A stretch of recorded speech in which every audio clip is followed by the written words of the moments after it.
तो आज जो मैं सीरीज लेकर के आया हूँ वो एक साइंस फिक्शन सीरीज है और इस सीरीज की कहानी न्यूक्लियर वॉर के बाद के समय को दिखाती है। देखेंगे कि कैसे लोग रह रहे हैं वो भी 200 साल के बाद, जब पूरे दुनिया में रेडिएशन फैल गया है और इंसान जमीन के अंदर एक बड़े से बंकर में रहने लगते हैं। लेकिन बाहर की दुनिया आखिर कैसी है? क्या सभी आदमखोर बन चुके हैं? रेडिएशन के वजह से क्या अभी भी वो लोग जिंदा हैं? यही देखेंगे आज की स्टोरी में, जो है हाल ही में Amazon प्राइम वीडियो पे रिलीज हुई एक science fiction series fall out. Video start करने से पहले आप लोगों से एक रिक्वेस्ट है कि वीडियो को लाइक करें, चैनल को भी सब्सक्राइब करें।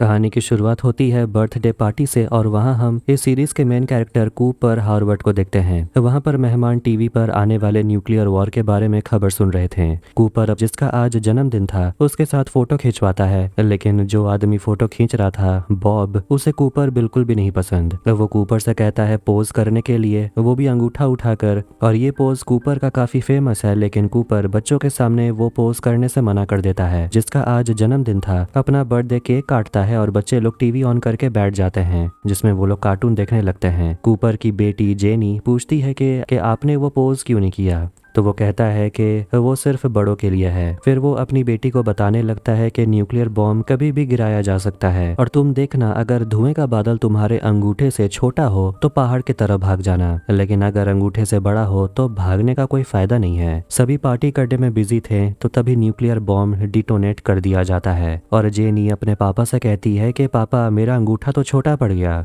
और वो उस न्यूक्लियर ब्लास्ट को देखकर हक्का बक्का रह गया था और उसके झटके से हर कोई हिल जाता है। फिर सभी लोग वहां से भागने लगते हैं और हम देखते हैं कि शहर के अलग अलग हिस्सों में कई जगह न्यूक्लियर बॉम्ब गिराया जा रहा था। जिसका डर था कि न्यूक्लियर वॉर नहीं होगा, वो आखिरकार हो ही गया। कहानी चली जाती है 219 साल के बाद और वहां हम एक और मेन कैरेक्टर लूसी मैकलीन नाम की एक लड़की को देखते हैं। वो अंडरग्राउंड में वॉल्ट नंबर 33 में रहती है और वो अपने बारे में बता रही थी कि वो हर काम करने में एक्सपर्ट है, चाहे वो इक्विपमेंट ठीक करना हो, साइंस हो, शूटिंग हो, सब कुछ। जबकि उसका भाई नॉर्म इन सब में ज्यादा इंटरेस्टेड नहीं लगता। वो ये सब कुछ बता रही थी काउंसिल मेंबर को, क्योंकि वॉल्ट नंबर 32 के ट्रिनियल ट्रेड में पार्टिसिपेट वो करना चाहती थी। ये ट्रेड असली में शादी है। काउंसिल मेंबर उसे ट्रेड में पार्टिसिपेट करने की परमिशन दे देते हैं, जिससे वो खुश हो जाती है और उसी इवेंट के लिए तैयारी हो रही थी जहां वो अपने फ्यूचर हस्बैंड से मिलेगी। लूसी बहुत ज्यादा खुश थी और वो बाहर आकर अपने डैड हैंक से मिलती है, जो उस वॉल्ट के ओवरसीयर हैं, मतलब एक तरह से हेड हैं। वो भी तैयारी में लगे हुए थे। ये सब देखकर लग रहा होगा कि ये अर्थ के सरफेस पर हो रहा है, लेकिन ये सरफेस नहीं, बल्कि जैसे मैंने कहा अंडरग्राउंड में है। ये जो कुछ भी है ये सब कुछ प्रोजेक्टर से प्रोजेक्ट किया जा रहा था। खैर, लूसी अपने पापा को गले लगाती है, जो उससे कहते हैं कि तुम बहुत खूबसूरत लग रही हो, बिल्कुल अपनी माँ की तरह। इसके बाद वो सभी वॉल्ट 32 के गेट के पास आ जाते हैं और जब लूसी का कजन चैट दरवाजा खोलने के लिए बटन दबाता है तो दरवाजा नहीं खुलता। मगर लूसी उसे समझाती है कि अब हम बड़े हो गए हैं, हमें भी आगे बढ़ना होगा, कब तक हम भाई बहन आपस में खेलते रहेंगे। उसके बाद वो बटन दबाता है और वॉल्ट 32 का दरवाजा खुल जाता है। वो लोग अपने पड़ोसी वॉल्ट 32 के लोगों को देखकर काफी खुश थे और दोनों वॉल्ट के ओवरसीयर हैंक और ली मोल्डावेर आपस में मिलते हैं और देखते हैं कि ये दोनों ही आपस में अपने अपने लोगों के लिए ट्रेड करते हैं। हैंक वॉल्ट 32 के लोगों को अपनी तरफ से फसल ऑफर करता है, दूसरी तरफ वो लोग अपने तरफ से मोंटी ऑफर करते हैं, जिससे लूसी की शादी हो जाती है। फिर सभी लोग पार्टी में एंजॉय कर रहे थे और लूसी अपने पति से पूछती है कि तुम्हारा स्पर्म काउंट क्या है, क्योंकि वंश आगे बढ़ाने के लिए ये बहुत जरूरी है। मगर उसकी दोस्त स्टेफनी उसे कहती है बस भी करो। हैंक वहाँ स्पीच देता है और अपनी खुशी जाहिर करता है कि उसकी आज बेटी की शादी हो गई। वो ये भी कहने लगता है कि ऊपर का रेडिएशन समय के साथ कम हो रहा है और हो सकता है कि आने वाली पीढ़ी ऊपर जा सकती है। 200 साल हो चुके हैं, पता नहीं ऊपर क्या हो रहा होगा। ऊपर जो कोई भी रह रहे हैं अब उन्हें हमें बदलना पड़ेगा, लेकिन डर हमेशा लगा रहता है कहीं उन्हें बदलने में हम ना बदल जाएं। अब स्पीच देने के बाद वो सभी वहाँ पर डांस करने लगते हैं और मोंटी अपना नया घर देखना चाहता था। फिर जैसे ही लूसी और मोंटी अपने कमरे में आते हैं, वहाँ वो लोग सेक्स करने लगते हैं। लूसी का भाई नॉर्म वहाँ पर फसलों को देखता है जो पूरी तरह से सूख चुका था और इसी के कारण वॉल्ट 32 में कई लोग भी मर चुके हैं। इसी वजह से उनकी वॉल्ट 33 से मांग थी कि उन्हें फसल चाहिए। मगर जब वो और अंदर जाता है तो उन्हें वहाँ पर सब कुछ बिखरा हुआ नजर आता है और उसे वहाँ पर पुराना ओवरसियर मरा हुआ मिलता है। ये देखकर नॉर्म डर के मारे वहाँ से भाग जाता है और बाहर से कुछ आवाज सुनने के बाद लूसी की नींद खुल जाती है और वो बंदूक की आवाज सुन रही थी, जिसके तुरंत बाद मोंटी और लूसी के बीच लड़ाई हो जाती है क्योंकि मोंटी ऊपर से आया है, ऊपर मतलब सरफेस से, और वो लोग रेडर्स हैं। मोंटी लूसी के पेट में चाकू घुसा देता है लेकिन लूसी किसी तरह मोंटी को उसके चेहरे पर वार करके उसे वहीं गिरा देती है। वो अपने शरीर में एक इंजेक्शन इंजेक्ट करती है और उसके बाद वो बाहर निकलती है और वो एक डेड बॉडी को देखती है, जिसके बाद वो एक बंदूक लेकर अपने पिता को ढूंढने के लिए आगे निकलती है लेकिन हर जगह कत्लेआम मचा हुआ था। रेडर्स वॉल्ट के लोगों को मार रहे थे। काउंसिल मेंबर वुडी वो भी अपनी जान बचाकर भाग रहा था। लूसी की दोस्त स्टेफनी के हस्बैंड को भी रेडर्स ने मार डाला। इसके बाद वो भी सभी से जान लगाकर लड़ने लगती है। चैट को मारने के लिए एक रेडर आता है उसके सामने, लेकिन वो गेट के बीच फंस जाता है और उस रेडर का शरीर कट जाता है। लूसी अपने भाई को भी बचाती है और उसे बंकर में बंद कर देती है। मोंटी अभी भी जिंदा था, भले ही उसका चेहरा पूरी तरह से बर्बाद हो चुका है। वो लूसी को मारने के लिए आता है लेकिन हैंक अपनी बेटी को बचा लेता है और मोंटी को मार डालता है। लड़ाई खत्म होने के बाद देखते हैं कि रेडर्स ने वॉल्ट 33 के बचे हुए कुछ लोगों को बंदी बना लिया था। मोल्डावेयर जो उन सभी रेडर्स की सरदारनी थी, वो हैंक से कहती है कि तुमने सभी लोगों को अपना गुलाम बना लिया, अब तुम बताओ तुम किसे बचाओगे, अपनी बेटी को या इन लोगों को। हैंक अपनी बेटी की जान बचाने के खातिर उसे कमरे में बंद कर देता है और रेडर्स हैंक को बेहोश कर देते हैं। मोल्डावेयर लूसी से कहती है कि तुम बिल्कुल अपनी माँ की तरह दिखती हो। वो पूछती है कि तुम मेरे पापा को कहाँ लेकर जा रही हो। मोल्डावेयर कहती है बाहर की दुनिया में, तुम्हें भी वहाँ आना चाहिए। वोल्ट 33 के लोग तुरंत वहाँ से भागते हैं और तभी वहाँ पर एक डिवाइस ब्लास्ट हो जाता है। इसके बाद हम एक और मेन कैरेक्टर मैक्सिमस से मिलते हैं जो कि सरफेस पर रहता है और वो कुछ लोगों से लड़ाई कर रहा था। तभी उससे मिलने के लिए डेन नाम की लड़की आती है और यहाँ हम जान पाते हैं कि वो लोग ब्रदरहुड ऑफ स्टील नाम के आर्मी का हिस्सा हैं। ब्रदरहुड ऑफ स्टील एक मीटिंग कर रहे होते हैं जहाँ पता चलता है कि वो लोग उजड़े हुए इलाकों को ढाल की तरह बचाते हैं और वो सभी लोग स्क्वायर बनने की तैयारी कर रहे थे, लेकिन उसके लिए उन्हें जंग से पहले की टेक्नोलॉजी को समझना पड़ेगा। उनका टीचर फिलिक्स मैक्सिमस से सवाल पूछता है कि आखिर ये पुरानी चीज क्या है, मगर वो गलत जवाब देता है और उसे एक जोर की पड़ती है। फिर वो लोग बाहर निकलते हैं और देखते हैं कि एक बड़ा सा जहाज आया हुआ था और उसमें से कुछ लोग बाहर निकलते हैं जो बहुत ही कूल सा सूट पहने हुए थे। डेन उन्हें देखकर कहती है सोचो अगर हर दिन ये सूट पहनना पड़े तो कैसा लगेगा। अब वो सभी लोग उन सोल्जर्स के ही स्क्वायर बनने की ट्रेनिंग ले रहे थे और वो लोग सोच रहे थे कि आखिर ये लोग यहाँ क्यों आए हैं। कुछ समय के बाद डैन मैक्सिमस को वही स्टील का सूट दिखाने के लिए ले जाती है, जिसे देखते ही मैक्सिमस अपने बचपन को याद करने लगता है जब उसने पहली बार किसी को देखा था ऐसा ही सूट पहने हुए जिसने उसकी जान बचाई थी। डेन को कुछ लोग बुलाने के लिए आते हैं और कुछ समय के बाद पता चलता है कि उसे प्रमोशन मिल गया, वो स्क्वायर बन गई है, जिससे सभी लोग बहुत खुश थे। मैक्सिमस थोड़ा सा उदास था क्योंकि डेन ही तो थी जो उसे बचाया करती थी जब बाकी के लोग उसे तंग किया करते थे। अगले दिन सभी ये देखकर हैरान हो जाते हैं कि डेन जिसे पिछले ही दिन प्रमोट किया गया था वो दर्द में चिल्ला रही थी क्योंकि उसका पैर घायल हो गया था। उसके बूट में किसी ने ब्लेड डाल दिया था जिससे उसका पैर कट गया, लेकिन ऑफिसर्स को शक होता है इसके पीछे मैक्स है, इसीलिए वो लोग उसे पकड़ लेते हैं। वॉल्ट 33 के लोग वापस अपने जगह पहुंच जाते हैं जहाँ वो लोग मीटिंग करते हैं और लूसी सभी से कहती है कि वो अपने पापा को ढूंढने के लिए ऊपर जाना चाहती है, लेकिन काउंसिल मेंबर कह रहे होते हैं कि वो लोग कभी बाहर जाने का गेट नहीं खोलेंगे क्योंकि इससे वॉल्ट की हालत और भी बिगड़ सकती है। नॉर्म अपनी बहन से कहता है कोई फायदा नहीं, ये लोग हमारे डैड को नहीं ढूंढने निकलेंगे, इन्हें तो बस उनकी कुर्सी को हड़पना है। लूसी सदमे में थी कि उसी के लोग उसका साथ देने से मना कर रहे हैं। चैट नॉर्म लूसी की मदद करते हैं बाहर निकलने में और लूसी चैट से कहती है कि मेरे भाई का ख्याल रखना। चैट कहता है कि मैं भी तुम्हारे साथ जाना चाहता हूँ, मगर लूसी उसे ट्रैंकुलाइज कर देती है और जाने से पहले वो अपने भाई को गले लगाती है। वादा करती है कि वो अपने डैड को घर लेकर जरूर आएगी। बाहर जाने का दरवाजा खुल जाता है और वहाँ कई लोग पहुंच जाते हैं जो मना करते हैं बाहर मत जाओ, मगर लूसी बाहर चली जाती है और बाहर आने के बाद वो भी शॉक में थी क्योंकि हर जगह मरे हुए लोग के कंकाल पड़े हुए थे और सामने उसे समंदर दिखता है। दूसरी तरफ हम मैक्स को देखते हैं जिसे उसके टीचर फिलिक्स पूछ रहे होते हैं कि हमने तुम्हें कितना कुछ दिया और बदले में तुमने अपनी ही साथी के साथ बुरा किया, बता दो कि तुम इस ब्रदरहुड में शामिल क्यों हुए हो। मैक्स कहता है कि वो उन लोगों को सबक सिखाना चाहता है जिन्होंने हमें तकलीफ दी। फिलिक्स उसे पूछता है डैन के साथ जो हुआ वो किसने किया। मैक्स कहता है मुझे नहीं पता, मगर फिलिक्स कहता है तुम्हारे दोस्तों को लगता है ये तुमने किया। क्योंकि सिर्फ प्रमोशन उसे ही मिला, तुम्हें नहीं। टीचर उसे डांटते हैं कि हिंसा के जरिए हम उजाड़ वाले इलाकों में संतुलन बनाए रखते हैं, लेकिन अपने ही साथियों के बीच हिंसा करना ये कमजोरियों का निशान है। क्या तुम सच में कमजोर हो? मैक्स कहता है नहीं। अब वो कहता है मेरा इस दुनिया में कोई नहीं है और मुझे यहाँ रहने के लिए घर मिला और मैं अपने ही लोगों के लिए किसी भी हद तक जाऊंगा। इस वजह से मैक्स को डेन की जगह चुन लिया गया था। जब वो वापस टेंट में आता है तो डैन उसे कहती है कि अब मुंह मत लटकाओ, बस पैर में चोट ही तो लगी है। सुना है मेरे जगह तुम्हें चूज कर लिया गया है। मैक्स पूछता है क्या तुम्हें पता है कि तुम्हारे साथ ये किसने किया? डैन कहती है शायद उन लोगों में से ही कोई एक होगा। इसके बाद मैक्स को शपथ दिलाई जाती है और उसके पीठ पर एक निशान बनाया जाता है। अब आखिरकार वो एस्क्वायर बन गया था। अभी फिलिक्स स्टील के सभी लोगों से कह रहा था कि एनक्लेव से एक साइंटिस्ट भाग निकला है और उसके पास एक चीज है जो हमारे वजूद को खतरे में डाल रहा है। उनका मकसद है उस साइंटिस्ट को ढूंढना। उनको उस आदमी का तस्वीर दिखाया जाता है और उसके साथ एक कुत्ता भी है जो पहले मैक्स के साथ काम किया करते थे। अब मैक्स उनका भी सीनियर बन चुका है, जिससे मैक्स को काफी अच्छा भी लगता है, क्योंकि पहले यही लोग उसे बहुत पीटते थे। अपने पहले मिशन पर जाने के वजह से मैक्स बहुत ज्यादा एक्साइटेड था। अब उस साइंटिस्ट के भागने की खबर कुछ डाकुओं को भी लग जाती है। हॉन्चो और स्लिम नाम के एक गुंडों को देखते हैं जो इस मिशन को पूरा करने के लिए किसी से मदद मांगने के लिए आए थे, जो अभी भी जमीन के अंदर रहता है। वो काफी खूंखार भी है, इसीलिए वो उसे पकड़ने के लिए एक मुर्गा लेकर आए थे। तभी उनके सामने गूल नाम का एक आदमी आता है और हम देखते हैं ये कोई और नहीं बल्कि कूपर हार्वर्ड है, जिसे हमने कहानी की शुरुआत में देखा था। मगर ये 200 साल के बाद जिंदा कैसे है, ये बहुत बड़ा सवाल है।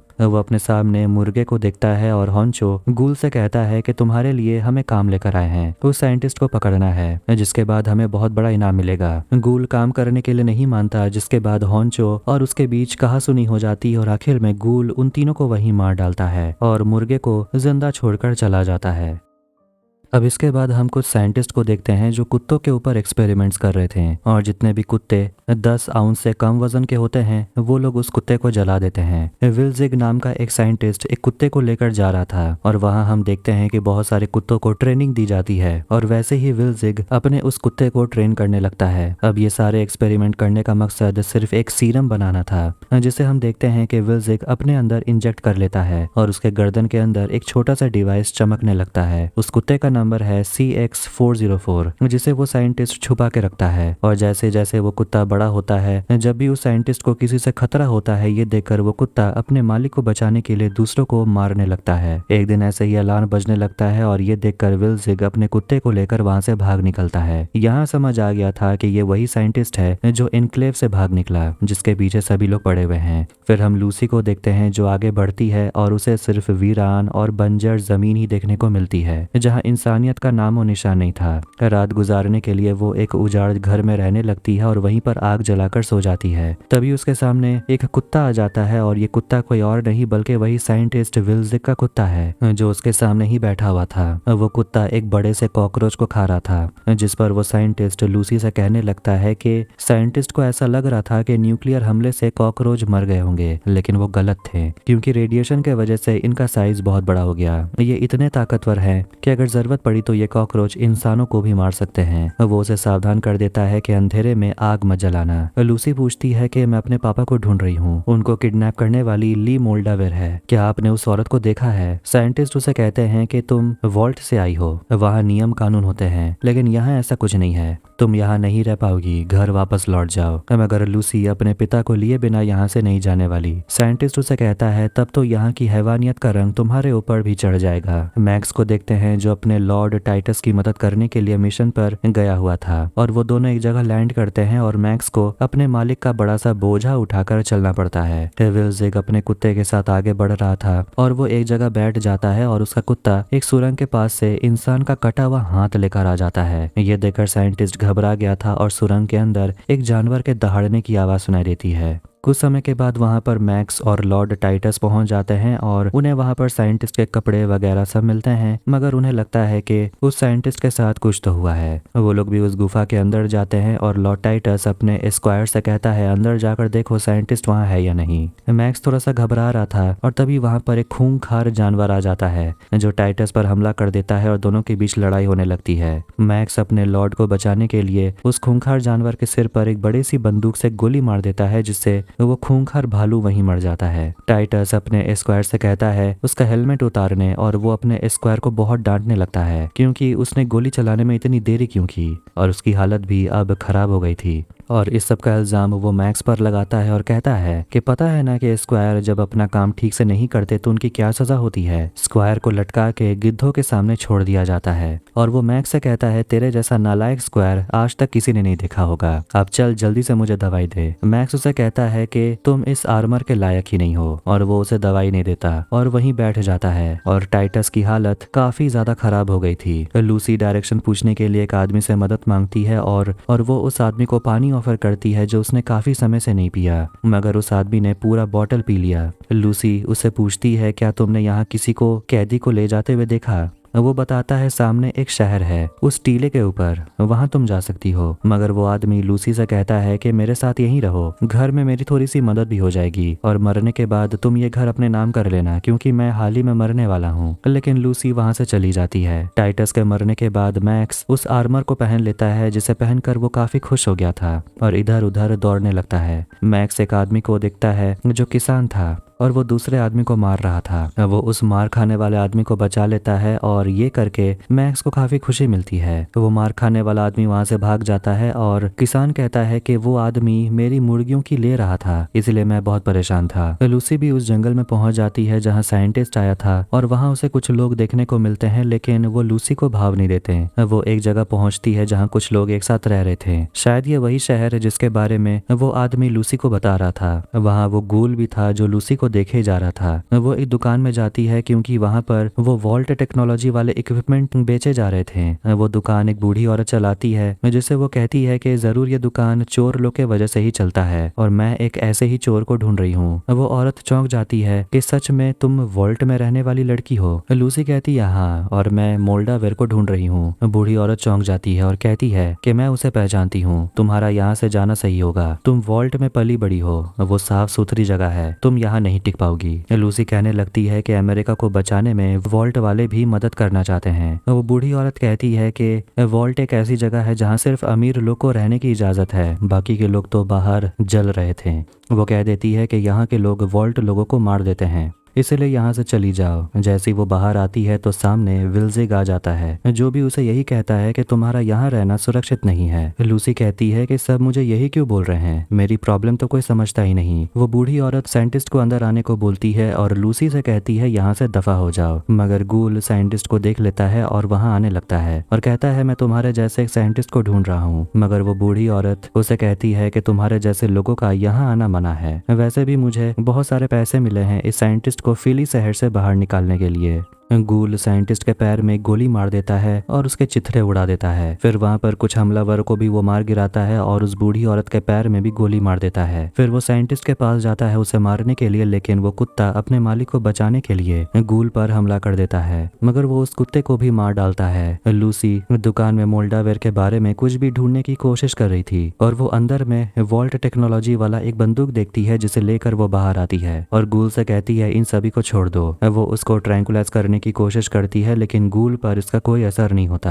वो लूसी को मारने वाला था, तभी वहां पर मैक्स पहुंच जाता है और जैसे ही गूल गोली चलाता है मैक्स लूसी को बचा लेता है। दोनों एक दूसरे को हाय कहते हैं। फिर वो गूल से लड़ने के लिए चला जाता है और बूढ़ी औरत और लूसी साइंटिस्ट को अंदर ले जाते हैं और बूढ़ी औरत साइंटिस्ट के कटे हुए पैर में लोहे का पैर लगा देती है और वो लूसी से कहती है अब तुम्हें ही साइंटिस्ट को इस शहर से बाहर लेकर जाना होगा। वो कहती है नहीं, मैं तो बस अपने डैड को ढूंढने के लिए आई हूँ। तभी वो औरत बताती है कि जिसने मुझे इस साइंटिस्ट को बचाने का काम दिया है उसका नाम मोल्डावेर है जिसे तुम ढूंढ रही हो। तुम्हें साइंटिस्ट को वहां तक पहुंचाना होगा, तभी तुम उससे मिल पाओगी। बूढ़ी औरत लूसी के हाथ में जो डिवाइस था वो बूढ़ी औरत उसमें कोऑर्डिनेट डाल देती है। जैसे ही वो दोनों बाहर निकलते हैं तो देखते हैं कि मैक्स गूल को उठाकर फेंक देता है। गूल मैक्स से कहता है लगता है तुझे अच्छे से ट्रेनिंग नहीं मिली, तो इस सूट में डगमगा सा रहा है। वो उस सूट का एक पाइप काट देता है जिससे सूट में गड़बड़ी हो जाती है और इसीलिए मैक्स को वहां से भागना पड़ता है। साइंटिस्ट ठीक से चल भी नहीं पा रहा था। दूसरी तरफ मैक्स क्रैश होकर गिर जाता है। गूल हर जगह साइंटिस्ट को ढूंढ रहा था। तभी वो कुत्ते को आवाज करते हुए सुनता है, मतलब कि वो कुत्ता अभी भी जिंदा था। वो उस कुत्ते को इंजेक्शन लगाता है और अपने साथ लेकर चला जाता है। लूसी और विल्स एक जगह रुकते हैं क्योंकि साइंटिस्ट का बहुत खून बह रहा था। वो कह रहा होता है मेरे पास ज्यादा समय नहीं है, मगर लूसी उसे भरोसा दिलाती है कि तुम अपने मंजिल तक जरूर पहुंचोगे। मैं नहीं जानती तुम कौन हो, लेकिन मेरा ये तुमसे वादा है।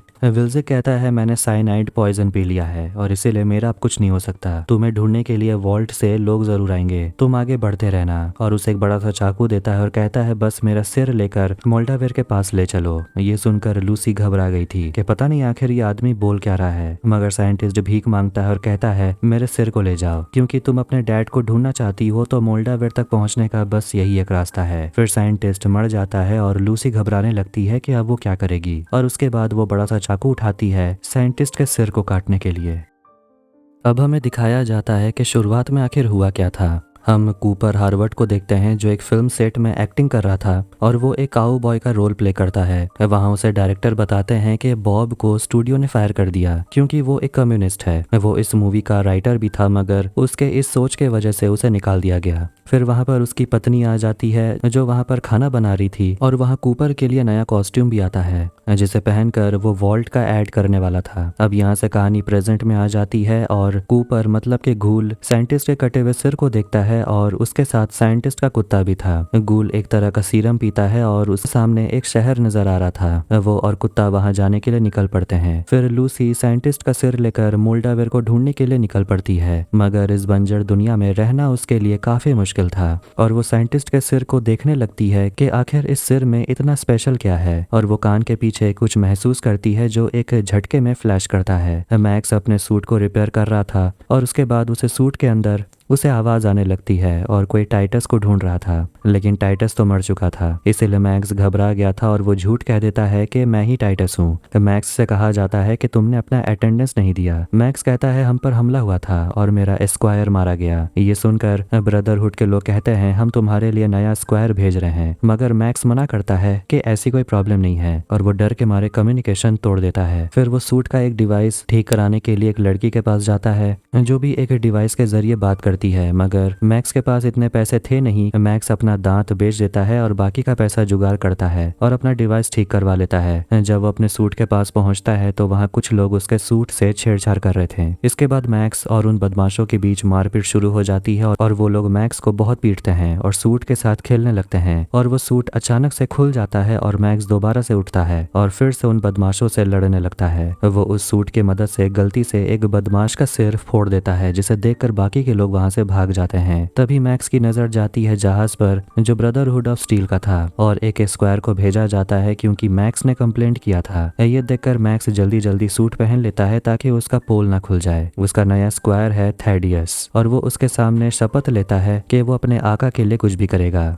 थैडियस वही बंदा है जो मैक्स को परेशान किया करता था और उसे अपने सामने गिड़गिड़ाता हुआ देखकर मैक्स को बहुत अच्छा लगता है। थैडियस उसे कहता है कि हम जिसके पीछे पड़े हुए हैं उस साइंटिस्ट के पीछे और भी कई लोग हैं। लूसी कोस्ट लाइन तक पहुंच जाती है जहां हर जगह पानी भरा हुआ था और वहां एक छोटे से हिरन को वो देखती है जिसे वो घास खिलाने लगती है, मगर तभी एक बड़ा सा जानवर उस हिरन को पानी में खींच लेता है, जिसके बाद वो लूसी को भी पकड़ लेता है, लेकिन वो खुद को बचा लेती है। पर साइंटिस्ट का सिर लेकर वो जानवर भाग जाता है। रेडिएशन के वजह से सारे के सारे जानवर अब राक्षस बन चुके हैं। फिर वहाँ पर गूल आता है और लूसी से पूछने लगता है कि साइंटिस्ट का सिर कहाँ है। वो कहती है मुझसे खो गया। सामने एक जानवर का अंडा रखा हुआ था जिसे देखकर गूल समझ जाता है कि उस कटे हुए सिर को गल्पर नाम का जानवर ले गया। अब हम वापस वॉल्ट के अंदर की दुनिया को देखते हैं। नॉर्म काफी उदास बैठा हुआ था और चैट उसे आकर बताता है कि जो कुछ भी हुआ उसके बाद अब मैं गेट कीपर नहीं हूँ। काउंसिल वालों ने उसे निकाल दिया। फिर काउंसिल मेंबर नॉर्म को अंदर बुलाते हैं और उसके ऊपर इल्जाम लगाते हैं कि बाहर जाने का दरवाजा खोलकर सभी की जान उन्होंने खतरे में डाल दी थी और कहने लगते हैं कि रेडर्स जरूर ऐसे ही दरवाजा खोलकर अंदर आए होंगे और तुम जैसे बेवकूफ नहीं दरवाजे को खोला होगा।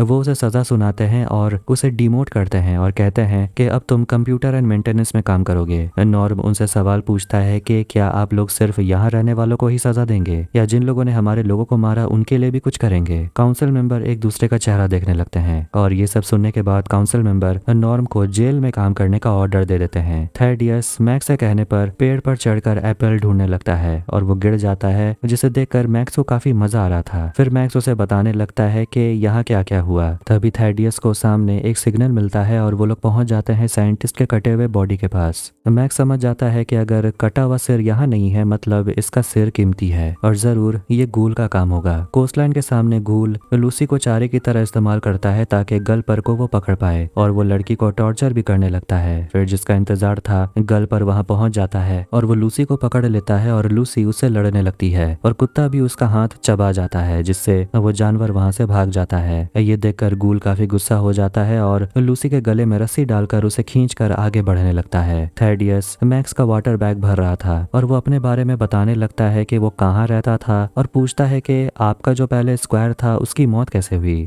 मैक्स उसे पूछता है क्या वो पुराने स्क्वायर को जानता था, उसके बारे में कुछ बता मुझे। थैडियस कहता है कि मैक्स अच्छा लड़का था और वो कबूल करता है कि मैं और मेरे दोस्त उसे बहुत मारा पीटा करते थे। दुश्मनी तो नहीं थी पर मेरे साथ भी ऐसा ही हुआ था, लोग मुझे भी मारते थे, पर जब नए रिक्रूट्स आए तो उनमें से एक मैक्स भी था, इसलिए उन लोगों ने मैक्स को भी मारना शुरू किया। वॉल्ट 33 में देखते हैं कि सभी लोग मिलकर मीटिंग कर रहे थे और वो लोग कह रहे होते हैं कि उन्होंने 16 रेडर्स को जेल में बंद करके रखा है और वो लोग यहाँ फैसला करने वाले हैं कि आखिर उन कैदियों के साथ क्या किया जाएगा। रेग नाम का जो काउंसिल मेंबर था वो कहने लगता है कि हमारे लोग यहाँ कम हैं, इसलिए हम चाहते हैं कि उन कैदियों में से कुछ लोगों को नैतिकता सिखाई जाए ताकि वो लोग अच्छे इंसान बन पाए और हमारे साथ रह सकें। लेकिन लोग इससे खुश नहीं थे। नॉर्म को ये सब बकवास लगता है और कहता है कि उन्हें सुधारा नहीं जा सकता, वो लोग कातिल हैं और उनके साथ वही होना चाहिए जो उन लोगों ने हमारे साथ किया, मतलब उन्हें मार देना चाहिए। काउंसिल मेंबर कहते हैं कि जज्बात में बहकर कोई भी डिसीजन मत लो। इसके बाद एक टेक्नीशियन आकर वहां बताता है कि पानी का चिप टूट गया और अब वॉल्ट में जितना भी पानी है वो सिर्फ 2 महीने तक ही टिक पाएगा। ये सुनकर सभी लोग डर गए थे। मीटिंग खत्म होने के बाद स्टेफनी नॉर्म से कहती है कि वो उसके कहे गए बातों से सहमत है क्योंकि उन कैदियों ने उसके पति को मारा, इसलिए उनको जीने का कोई हक नहीं। गूल का सिग्नल फॉलो करते हुए मैक्स और थैडियस कोस्ट लाइन पहुंच जाते हैं, लेकिन उन्हें वहां कुछ और भी सिग्नल मिल रहा था। तभी उनके सामने गल्पर आ जाता है और ये देखकर मैक्स थैडियस से कहता है पानी से निकल जाने। फिर जैसे ही वो जानवर मैक्स पर हमला करने वाला था,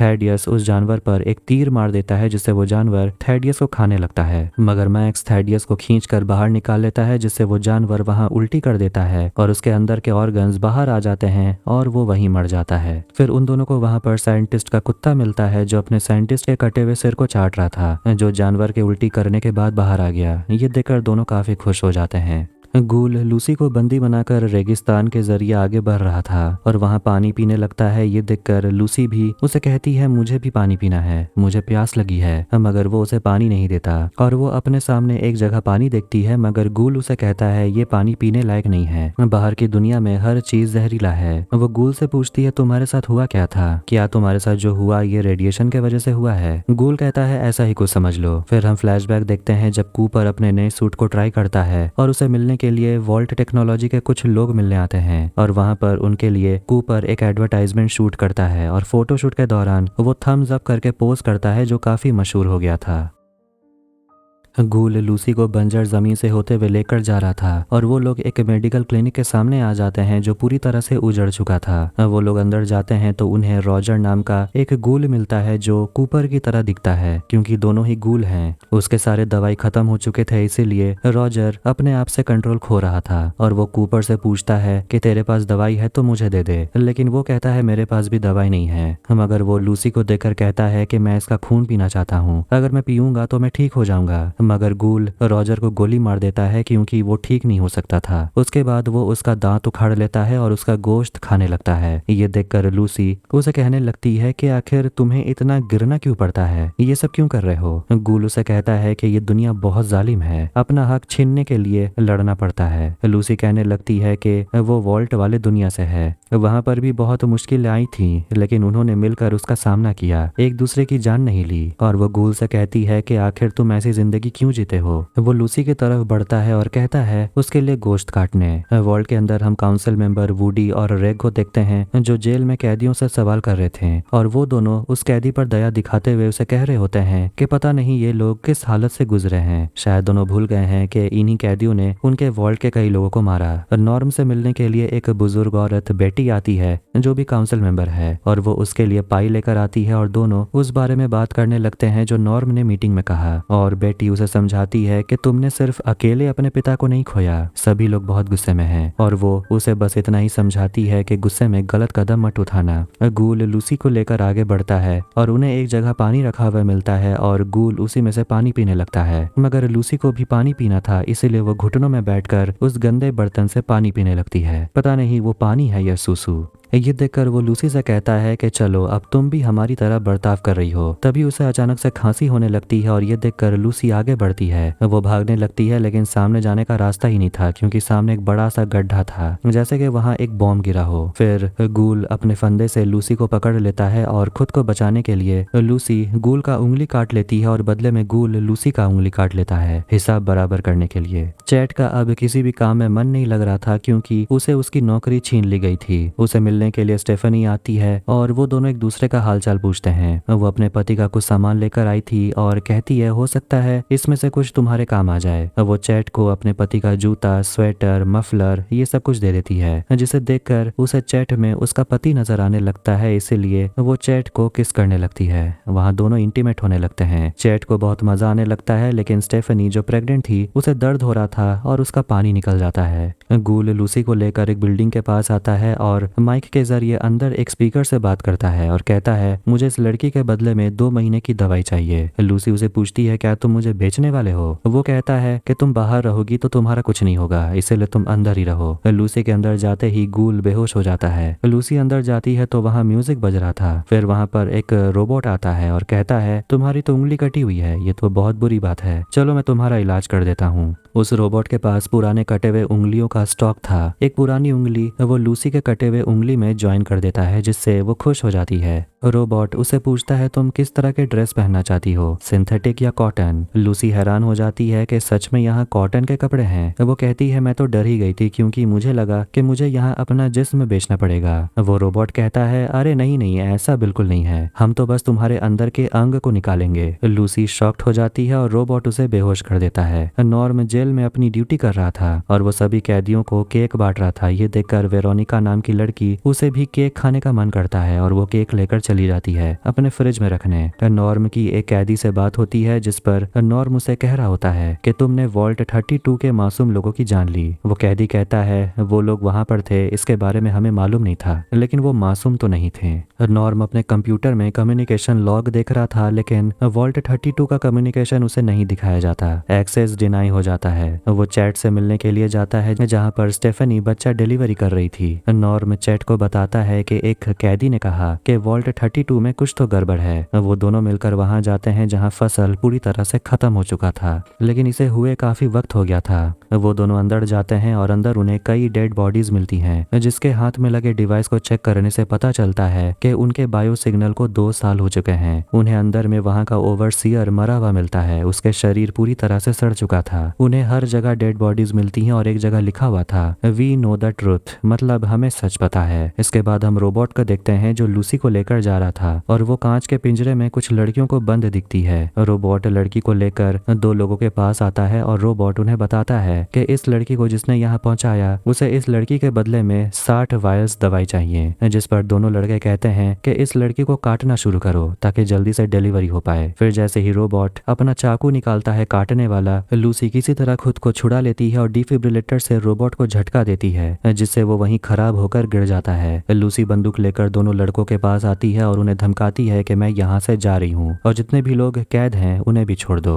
और वो डर के मारे उन कैदियों को छोड़ देते हैं, लेकिन मार्टा नाम की लड़की वो अभी भी बंद थी। इसलिए लूसी गुस्से में उन पर जहरीला इंजेक्शन फेंकती है और वो लड़के डर के मारे मार्टा को भी खोल देते हैं, जो वो करना नहीं चाहते थे। मगर उसके साथ साथ कुछ और भी लोग आजाद हो जाते हैं जो एक्सपेरिमेंट्स के बाद ज़ॉम्बीज बन गए थे, और वो ज़ॉम्बीज उन दोनों लड़कों पर हमला कर देते हैं और उसे बेरहमी से मार देते हैं। मार्टा लूसी के सामने आ जाती है जो भी ज़ॉम्बी थी, और जैसे ही वो लूसी पर हमला करने वाली थी वो मार्टा को मार डालती है। नॉर्म और चैट सभी मरे हुए लोगों को देखकर सोच रहे होते हैं कि आखिर यहाँ हुआ क्या था और रेडर्स यहाँ आए कहाँ से थे। नॉर्म कंप्यूटर पर चेक करता है तो पता चलता है कि दरवाजे को बाहर से खोला गया था और उन्होंने रोज मैकलिन का आईडी यूज किया, और रोज कोई और नहीं बल्कि नॉर्म और लूसी की माँ है। लूसी बाहर आकर देखती है कि गुल नीचे गिरा हुआ था क्योंकि उसे दवाई नहीं मिली, और अगर उसे दवाई नहीं मिलेगी तो वो भी आदमखोर बन जाएगा। लूसी के पास बंदूक थी और वो चाहे तो उसे मार सकती थी, लेकिन वो दया दिखाकर उसे दवाई देती है और गुल ठीक होकर अंदर आता है तो उसे अंदर और भी बहुत सारे दवाई मिल जाते हैं क्योंकि दवाई बेचने वाले तो मर चुके थे। वो सारा दवाई पी लेता है और वहां पर उसे एक कैसेट मिलता है जिसमें उसी का फिल्म था, जिसे वो चलाकर देखने लगता है और वो अपने उन दिनों को काफी मिस करने लगता है।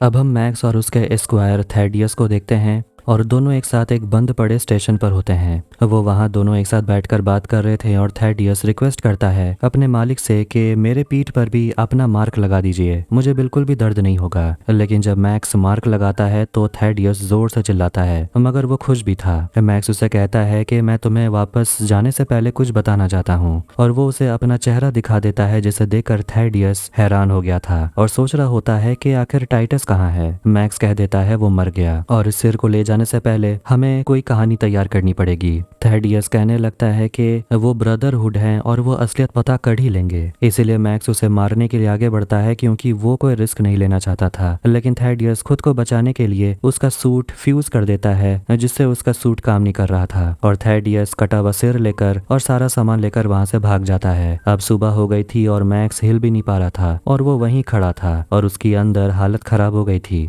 और उसे खाने के लिए वहां पर बड़े बड़े कॉकरोचेस आ जाते हैं। लेकिन कोई उस कॉकरोच को गोली मार देता है और वहां पहुंचती है लूसी और उन कॉकरोच को अपने पैर से वो कुचल देती है। लूसी उसे निकालना तो चाहती थी, लेकिन वो कहती है कि मुझे यहाँ सिर्फ धोखे ही मिल रहे हैं। मैक्स कहता है मुझे भी। लूसी कहने लगती है कि वो साइंटिस्ट के सिर को ढूंढ रही है। तभी वो उल्टी करने लगती है, जिस पर मैक्स कहता है कि ये रेडिएशन के वजह से हो रहा है, मैं तुम्हारी मदद कर सकता हूँ, और वो उसे यकीन करने को बोलता है कि वो उसे चोट नहीं पहुंचाएगा। लूसी उससे उसका नाम पूछती है तो वो झूठ कहता है मेरा नाम टाइटस है। फिर वो उसे बाहर आने में मदद करती है और अचानक वो वहीं बेहोश हो जाती है। वॉल्ट के अंदर नॉर्म सोच रहा होता है कि आखिर इस सब में उसकी मॉम का कनेक्शन कैसे हो सकता है। वो सवाल का जवाब ढूंढने के लिए दोनों वॉल्ट 31 गेट के पास आते हैं जहां कुछ लोग मरे हुए थे। मतलब कि ये लोग वॉल्ट 31 के अंदर जाने की कोशिश कर रहे थे, लेकिन आखिर ऐसा क्यों। वो दोनों वापस अपने वॉल्ट आ जाते हैं और लूसी को भी होश आ जाता है और वो और मैक्स एक दूसरे से बातें कर रहे थे। मैक्स कहता है मुझे लगा वॉल्ट में इंसान नहीं मॉन्स्टर्स रहते हैं। लूसी हंसती है और मैक्स बताता है कि मेरे स्क्वायर ने मेरा कुछ सामान चुरा लिया है और मुझे उसे ढूंढना पड़ेगा। अब वो जाने लगता है, लेकिन लूसी उससे मदद मांगती है और पूछती है क्या तुम्हारे ब्रदरहुड में ऐसे T-60 सूट और भी हैं क्या, और क्या वहाँ बंदूकें हैं। मैक्स कहता है हाँ। लूसी मैक्स को बताती है कि उस साइंटिस्ट के सिर में एक ट्रैकर लगा हुआ है और मैं उसे ढूंढने के लिए निकलूंगी, और उस सिर के पीछे भी कई लोग पड़े हुए हैं और लगता है तुम भी उसी को ढूंढ रहे हो, इसीलिए दोनों को एक साथ काम करना चाहिए। तुम अपने स्क्वायर को भी ढूंढ लोगे। और वो कहती है कि उस पर भरोसा करने, और मैक्स उसकी बात मान लेता है। वॉल्ट 32 में हम देखते हैं कि वहां पर अगले ओवरसियर की वोटिंग चल रही थी और लूसी और मैक्स एक साथ आगे बढ़ रहे थे, और लूसी उसे पूछने लगती है कि क्या तुम मुझे बता सकते हो कि यहाँ क्या क्या हुआ था न्यूक्लियर बॉम्ब ब्लास्ट के बाद। मैक्स कहता है उस समय मैं बहुत छोटा था। फिर दोनों अपने अपने दुनिया के बारे में बात करने लगते हैं और लूसी बताती है कि हमारे यहाँ लोग बहुत भोले भाले हैं। हमारे यहाँ खेत में एक लाइट हुआ करता था जिसे मैं सूरज समझती थी। नॉर्म आर्काइव से पता लगाता है कि जितने भी ओवरसियर को इलेक्शन में चुना गया वो सभी वॉल्ट 31 से आए हैं, हैंक भी, और वो सारे घुसपैठिए वहीं जाना चाहते थे। दूसरी तरफ इलेक्शन में काउंसिल मेंबर बेटी जीत जाती है, लेकिन उसे भी वॉल्ट 31 से यहाँ लाया गया था।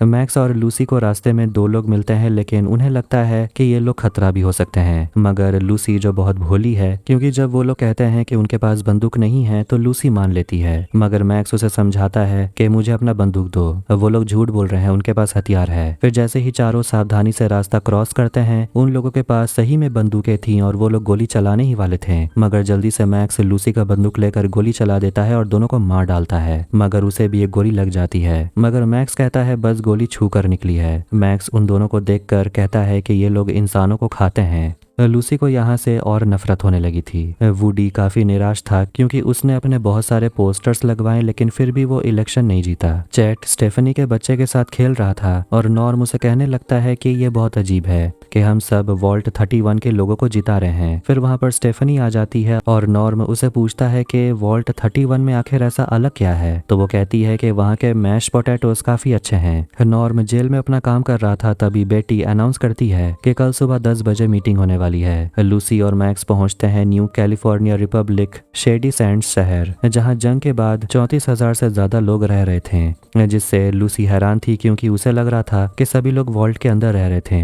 मगर कुछ लोग तो शहर बनाकर ऊपर रह रहे थे। दोनों उस जगह आते हैं जहां एक बॉम्ब गिराकर उस जगह को तबाह कर दिया गया था, इसलिए इस जगह इंसानियत कभी जिंदा रहेगी ही नहीं। मैक्स याद करने लगता है कि कैसे वो जिंदा बच गया था, मगर उसकी हालत कुछ ठीक नहीं लग रही, मतलब कि गोली सिर्फ छू कर नहीं निकली। इसलिए लूसी कहती है पहले इसके लिए कुछ करना पड़ेगा। लूसी फर्स्ट एड ढूंढने के लिए हॉथॉर्न मेडिकल लैब के अंदर चली जाती है। मैक्स भी अंदर जाता है, लेकिन वो मेडिकल सप्लाई वाले कमरे के बाहर ही नीचे कहीं गिर जाता है। अब जैसा कहा गया था वैसा ही होता है। वॉल्ट 33 में मीटिंग होती है और बेटी वहां अनाउंस करती है कि कुछ लोग वॉल्ट 32 को संवारने में मदद करेंगे और उसके बाद यहाँ के कुछ लोग वहां अपना नया घर बनाकर रह सकते हैं। नॉर्म ये सबसे ज्यादा परेशान हो जाता है, क्योंकि कुछ दिन पहले ही यहाँ पर लाशों की ढेर पड़ी हुई थी, लेकिन अब सब कुछ साफ हो चुका था। बेटी उसे आकर पूछती है तुम्हें कुछ मिला है क्या? नॉर्म उसे कहता है आपने सफाई अच्छी की है। नॉर्म बेटी से पूछता है मेरी मॉम के मरने के बाद आपने उनका पिप बॉय कहाँ दफनाया, मतलब कि वो डिवाइस जो हाथों में पहना जाता है। बेटी कहती है तुम्हारी माँ के साथ ही दफना दिया गया। लूसी और मैक्स को होश आता है तो वो लोग एक कमरे के अंदर थे, मगर लूसी कहती है कि डरो मत, हमें यहाँ कुछ भी नहीं होगा क्योंकि हम वॉल्ट के अंदर हैं। इसके बाद हम एक एडवर्टाइजमेंट को देखते हैं जिसमें कूपर हार्वर्ड वॉल्ट के बारे में बता रहा था और वो वॉल्ट 4 के बारे में बात करता है और कहता है कि चाहकर भी कोई भी कम्युनिस्ट और रेडर्स इसे भेद नहीं पाएंगे। इस अंडरग्राउंड वॉल्ट में हर सुख सुविधा उपलब्ध होगी और सभी लोग यहाँ पर मिलजुल के रह सकते हैं। कुछ लोग न्यूक्लियर हमला होने से पहले यहाँ रहना चाहते हैं 5 साल के लिए, सिर्फ लोगों को ये दिखाने के लिए कि इंसान पहले से तैयार है। शूटिंग करने के बाद वो बर्ड नाम के आदमी से मिलता है जो वॉल्टेक का चेयरमैन है और उसी ने एक आर्मर के ऊपर एक्सपेरिमेंट किया था, लेकिन उसके वजह से कई लोग भी मारे गए और कूपर उस आदमी के बातों से तंग आ जाता है और उसके बाद वो अपनी पत्नी से मिलता है और वो अपने पति से कहती है कि उसने अपने घर पे पार्टी रखवाया है। जब वो पार्टी के लिए तैयार हो रहा था वो अपने कुत्ते से कहता है तुम यहीं रहो, पार्टी में तुम्हारा अपना कोई नहीं। कूपर पार्टी में आता है तो उसे फिर से बर्ड मिलता है। इसके बाद वो अपने दोस्त से बात करने के लिए चला जाता है और वो लोग भी दुनिया के अंत होने के बारे में बात कर रहे थे। कूपर बता रहा होता है कि वॉल्ट का एडवर्टाइजमेंट करने के वजह से उसके हाथ से कई फिल्म निकलते जा रहे हैं। उसका दोस्त जो वॉइस आर्टिस्ट है वो भी कह रहा होता है कि मैंने भी वॉल्ट में काम करने वाले रोबोट के लिए अपना आवाज बेच दिया। फिर दोनों दोस्त फ्यूचर के नाम पे टोस्ट करते हैं। कहानी प्रेजेंट में आती है और हम कूपर मतलब के एक गूल को देखते हैं जो दवाई पीने के बाद बेहोश था और उसके सामने 4 लोग आते हैं हथियार लेकर और वो सभी सरकार के लिए काम करते हैं जो गूल को पकड़ लेते हैं। अब हम वॉल्ट नंबर 4 को देखते हैं और इसी वॉल्ट में लूसी और मैक्स होते हैं। मैक्स के कंधे से वो लोग दांत निकाल देते हैं। जी हाँ, आपने सही सुना, दांत। वो लोग गोली के जगह दांत यूज कर रहे थे। बर्डी नाम की औरत उन लोगों को बता रही होती है कि जब तक वो ठीक नहीं हो जाता वो यहाँ से नहीं जा सकता। मैक्स को उन लोगों की बात माननी पड़ती है और बर्डी बताती है कि हमें मैक्स का आर्मर भी मिला जो मेरी टीम ला ही रही होगी। लूसी उसे कहती है कि यहाँ आकर काफी अच्छा लग रहा है, पता नहीं तुम ऊपर गई हो या नहीं क्योंकि वहाँ चीजें बिल्कुल भी नॉर्मल नहीं है। बर्डी कहती है मैं ऊपर ही पैदा हुई थी और वो कहती है वो भी उसी शहर में रहती थी जो बॉम्ब से तबाह हो गया, शेडी सैंड्स, लेकिन वो खुद को खुशकिस्मत मानती है कि उसे ये जगह मिल गई। लूसी और मैक्स एक ही कमरे में रह रहे थे और मैक्स उसे कहता है तुम्हारी खुशबू अच्छी है, जिस पर वो चौंक जाती है और वो उसे पूछती है क्या तुम सेक्स करना चाहते हो। मैक्स मना करता है क्योंकि उसने कभी नहीं किया। उसे लगता है कि जब उसका प्राइवेट पार्ट बड़ा हो जाता है तो काफी अजीब लगता है, मगर लूसी कहती है ये नॉर्मल है। मैक्स कहता है मैं नहीं कर सकता क्योंकि मैं ब्रदरहुड का हिस्सा हूँ। दोनों बैठकर खाना खा रहे थे, लेकिन मैक्स यहाँ वक्त बर्बाद नहीं करना चाहता था। ऐसा लग रहा था जैसे यहाँ के लोग उसे फंसाना चाहते हैं, मगर लूसी तो यहाँ वापस आकर काफी अच्छा फील कर रही थी। मैक्स को यहाँ सब कुछ अजीब लग रहा था क्योंकि यहाँ के लोग हंस रहे हैं, एक दूसरे की मदद कर रहे हैं। लूसी उसका हाथ पकड़ के कहती है ये नॉर्मल है, जैसे कि ऊपर तुम मेरी मदद कर रहे थे। फिर वहाँ का ओवरसीयर आता है जिसका नाम है बेंजामिन, और उसका सिर्फ एक ही आंख है, वो भी सिर के बीचों बीच। वो उन्हें यहाँ का नियम बता देते हैं कि लेवल 12 में जाना मना है। और लूसी एक आदमी को देखती है जो अपना टोपी हटाता है तो उसके सिर पर नाक था, जो काफी उसे अजीब लग रहा था। फिर दोनों बात कर रहे होते हैं कि पता नहीं आखिर लेवल 12 में क्या होगा। एक औरत बगल से गुजरती है जिसकी आंखें एकदम ब्लू कलर की होती है। उन्हें लगने लगता है कि यहाँ सच में कुछ तो अजीब है। गवर्नमेंट एजेंट गूल को पकड़ के ले जा रहे थे और वो अपने फ्लैशबैक को याद करता है जब वो अपनी पत्नी बार्ब के साथ वक्त बिता रहा था। वो वहाँ अपनी पत्नी बार्ब से कहता है कि वो एक्टिंग छोड़ने के बारे में सोच रहा है और वो खुद का एक फार्म खोलना चाहता है और असली का काउबॉय बनना चाहता है। बार्ब कहती है कि वो बर्ड के साथ काम करना चाहती है ताकि उनके परिवार को अच्छे वॉल्ट में जगह मिल सके। कूपर एक बार में था और वहाँ पर भी युद्ध के बारे में खबर चल रही थी और वहाँ उसका दोस्त चार्ली आता है जो पार्टी में नहीं आया। दोनों आपस में बात करने लगते हैं और चार्ली भी वॉल्ट टेक्नोलॉजी कंपनी के बारे में कहने लगता है कि वो सभी के सभी लोग शैतान है, मगर कूपर की पत्नी बार्ब वहाँ काम करने लगी थी, इसीलिए कूपर को नहीं लगता कि वो कंपनी सच में इतनी बुरी है। चार्ली बताने लगता है कि सरकार ने लोगों की जान बचाने के लिए वॉल्टेक कंपनी को जिम्मेदारी दी है और अगर ये जंग होगी तभी तो इंसान वॉल्ट को खरीदेंगे, मतलब कि वो कंपनी चाहती है कि ये जंग जरूर हो। वो बताता है कि ये कंपनी $1 बिलियन की है और सोच अगर युद्ध के बाद यहाँ की सरकार खत्म हो जाती है तो सभी पर यही कंपनी कंट्रोल करने लगेगी। मगर कूपर को लगता है कि चार्ली कुछ ज्यादा ही सोच रहा है, ऐसा कुछ नहीं होने वाला। चार्ली अपने दोस्त को एक कार्ड देता है और कहता है अगर तुझे सच जानना है तो इस मीटिंग में आ जाना। एक शाम के समय वॉल्टेक कंपनी से बार्ब के लिए कॉल आता है, लेकिन कूपर कहता है मेरी पत्नी शाम को काम नहीं करती और वो फोन रख देता है। वो लोग डिनर करने के लिए बैठते हैं तो वो अपनी पत्नी को बता देता है तुम्हारे असिस्टेंट हेनरी का कॉल आया था। बार्ब इस बात को लेकर परेशान थी कि पता नहीं उसकी बेटी वॉल्ट में कुत्ते के बिना कैसे रहेगी, क्योंकि कंपनी की पॉलिसी है वहाँ पेट अलाउड नहीं है। कूपर थोड़ा सा नाराज हो जाता है कि पता नहीं ऐसे नियम बना कौन रहा है कि वॉल्ट में कुत्ते अलाउड नहीं है। इस पर उसकी पत्नी भी कहने लगती है कि मैं उस कंपनी में काम कर रही हूँ ताकि हम लोग मिलकर दुनिया को न्यूक्लियर युद्ध से बचा सकें, लेकिन तुम तो बस यहाँ से भागना चाहते हो, अपना फार्म खोलना चाहते हो, लेकिन अगर बॉम्ब गिर गया तो कुछ भी नहीं बचेगा। वो कहती है कि मैं अपने परिवार को बचाने के लिए कुछ भी करूंगी। कूपर अपनी पत्नी से माफी मांगता है क्योंकि वो समझ गया था कि बार्ब बस अपने परिवार के लिए तो सब कर रही है।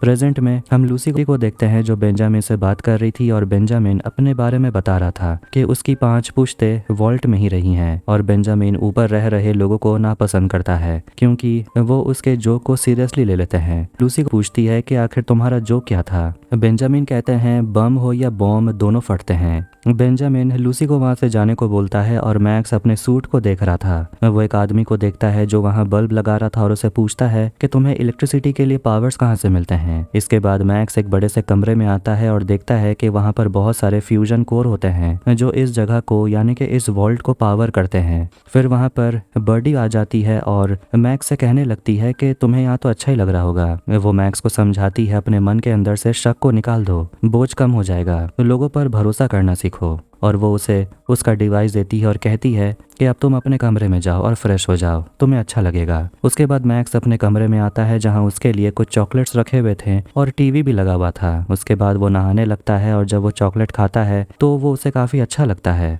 दूसरी तरफ लूसी एक क्लासरूम में जाती है और वहां उसे शेडी सैंड्स शहर का मॉडल बना हुआ दिखता है, वही शहर जिसे बॉम्ब से तबाह कर दिया गया। फिर सभी लोग कहीं जा रहे होते हैं और एक डॉक्टर से जब वो पूछती है तो डॉक्टर बताता है कि ऊपर रहने वाले लोगों की कोई परंपरा है, इसीलिए वो भी ये ट्रेडिशन देखने के लिए चली जाती है। गवर्नमेंट एजेंट गूल को पकड़ के अपने बॉस सॉरेल के पास लाते हैं और गूल अपने कटे हुए उंगली को सीलने लगता है। सॉरेल उसे पूछता है कि आखिर तुम 200 साल से जिंदा कैसे हो, क्या तुम अभी भी उन्हें ढूंढ रहे हो। गूल उसे बदतमीजी से बात करता है जिस पर उसके लोग उसे मारते हैं और कहते हैं कि तमीज से बात कर, ये सरकार के प्रेसिडेंट हैं। और उन लोगों ने गूल को इसीलिए पकड़ा है क्योंकि गूल ने उन 2 लड़कों को मारा जो ह्यूमन पार्ट्स की कालाबाजारी करते थे। इसीलिए वो गूल को अरेस्ट कर लेते हैं, लेकिन गूल दोनों शेरिफ को मार डालता है और वहां पर वो मोल्डावेर की तस्वीर देखकर पूछता है कि इस औरत की तस्वीर यहाँ क्यों लगी हुई है। इसके बाद फिर से हम वॉल्ट के अंदर देखते हैं जहाँ सभी लोग एक ट्रेडिशन पूरा करने के लिए आए हुए थे। फ्लैशबैक में पर अपने दोस्त के बताए हुए जगह पर पहुंच जाता है एक मीटिंग को अटेंड करने, और ट्रेडिशन पूरा करने के लिए सभी लोग अपने कपड़े उतारने लगते हैं और वो लोग जगत माता की पूजा करने लगते हैं। और ये सब देखकर लूसी थोड़ी अनकंफर्टेबल हो जाती है। बर्डी वहां पर चैंटिंग करने लगती है, शेडी सैंड्स को जिंदा करेंगे, खून बहेगा। ये सब सुनने के बाद लूसी वहां से चली जाती है। कूपर की मुलाकात वहां मोल्डावेर से होती है और पूजा के दौरान भी सभी लोग जगत माता जिसे बुला रहे थे वो कोई और नहीं बल्कि मोल्डावेर है। लूसी ये देखकर हैरान हो गई थी। उसके बाद वो टाइटस मतलब के मैक्स के पास जाती है बताने के लिए कि ये जगह बहुत अजीब है, लेकिन मैक्स को देखकर लगता है कि उसे अब इस जगह से प्यार हो गया।